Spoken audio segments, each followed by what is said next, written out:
মোৰ নাম শ্ৰী জ্যোতিময় দাস। মই দীনবন্ধু উচ্চ বিদ্যালয়ৰ নৱমমান শ্ৰেণীত পঢ়ি থকা এজন ছাত্ৰ। মোৰ বিষয়বস্তু হৈছে স্বাস্থ্যৰ বাবে থলুৱা উদ্ভিদ। আমাৰ বিদ্যালয়ত নৱম দশম মানৰ বেছিভাগ ছাত্ৰ ছাত্ৰীয়ে পেটৰ বিষ, মূৰৰ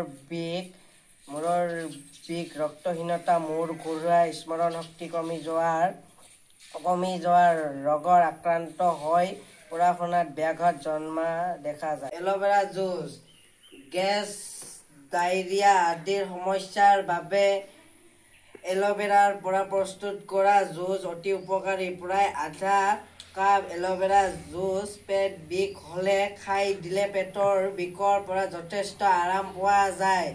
ডালিমৰ স্বাস্থ্যৰ বাবে উপকাৰী বহু উপাদান পোৱা যায়। ডালিমৰ গুটি বইল কৰি গাখীৰৰ লগত মিহলি কৰি খালে পেটৰ বিষ আৰাম পোৱা যায়।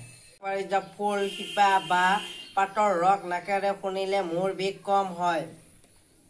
তেল এটা কাটি নিমখ সানি খালে মূৰ বিষ আৰাম পোৱা যায়।